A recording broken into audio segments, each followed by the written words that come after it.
Howdy. It was raining this morning.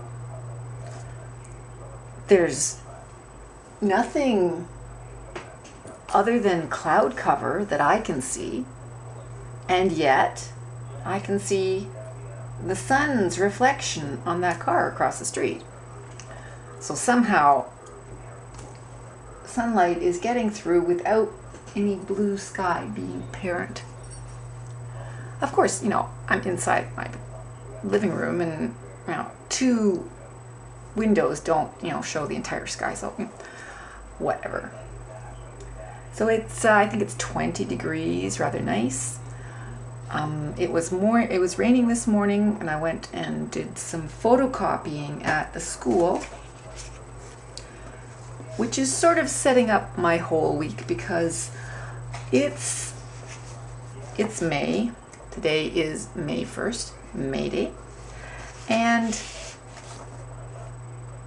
in June, there will be another session of exit exams, which is the time when students at the highest level of ESL can take a test and be allowed, if they pass, be allowed to go to high school, be allowed to go to college or university. Okay, they have to pass ESL 6 to go to high school, but if they have ESL 6, this will allow them to either go to college or university. Yes, that's what I mean. So I thought it was about time, after having been there for a month, that I start testing them to see if there are any students who are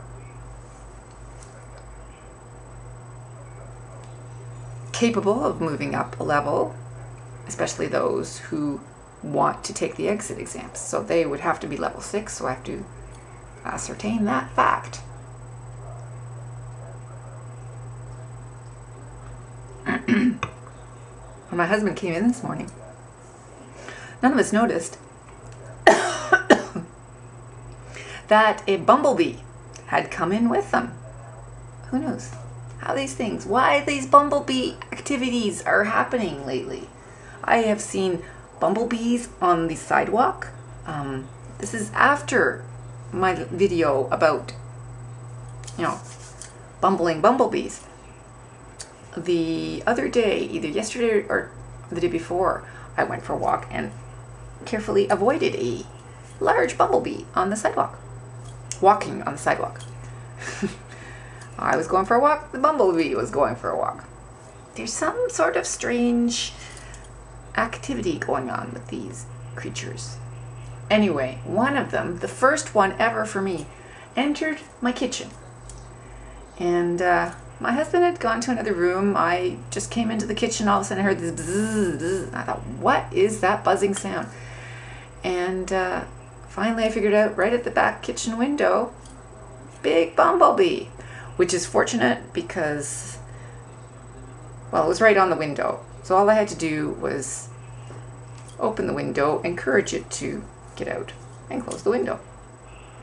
It's kind of cool. Bumblebees are fairly easy to deal with. They're normally quite mild-mannered. I mean, all the ones I've encountered have been, mild-mannered, as far as I know. Just very active, really. And present and noticeable. And in my kitchen. Bumblebee in my kitchen. Yes, so I went and photocopied a whole bunch of... We have the Canadian language benchmarks, which is what we're supposed to be teaching towards. Well, we teach towards it all of the time, and this is our assessment tool, or one of the assessment tools. So we have what we call, what's it called?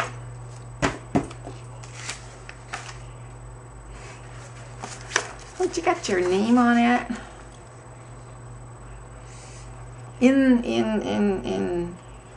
Not insight.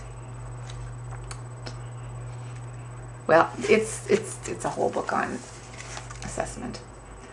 So for every level of the Canadian language benchmarks, there is an assessment. There are various assessments depending on what topics you've been teaching. And you can find an appropriate assessment tool.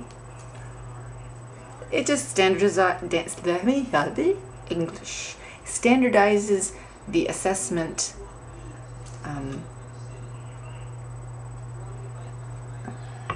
tools, so that when someone comes out of ESL saying, I am level 6, somebody hears that, they know what level they are actually at, what they are capable of doing, their level of English, what it is.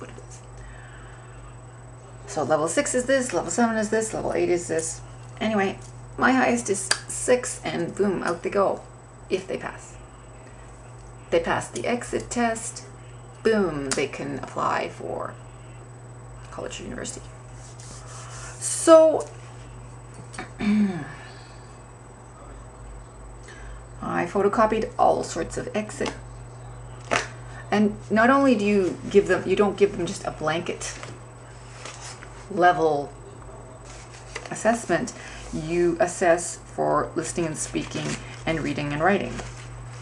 So this is a whole bunch of testing, which I now have to incorporate into my week's lessons. Because I can't just test, boom. No. That would be no fun. That would be really hard and stressful. So I have to do, regular warm-up stuff, regular grammar teaching, regular listening stuff, mixed in with the assessments. Fun, wow. So I'm trying to do that. It sort of makes my week easier. I just have to find fillers. I like finding fillers, they're fun. Okay, that's it. I think I'm good. I think I'm going to be watching hockey, yes. Unfortunately, my Canadiens did not win last night. It's their first game of the next stage. I can't remember what it is. Anyway, they were playing the Pittsburgh Penguins, which is also usually, it's one of my teams that I root for if there's no one else, that kind of, yeah. So if there are no Leafs, if there are no Canucks, then I root for the Penguins. The Canadiens are playing the Penguins right now. And that means they're playing the Crosbys, which is the only reason that I root for the Penguins, because Sidney Crosby, who I've followed throughout his entire career and didn't mind at all that he won the Stanley Cup last year as captain. Very good for a young Canadian boy from Nova Scotia. Cool. Anyway, dilemma. Whatever. Tonight, who plays tonight? I can't remember. Somebody interesting, I'm sure. Maybe Detroit. My son roots for Detroit, so I have to keep an eye on them as well. Get back to work. See you later, folks. No more Pretty in Pink.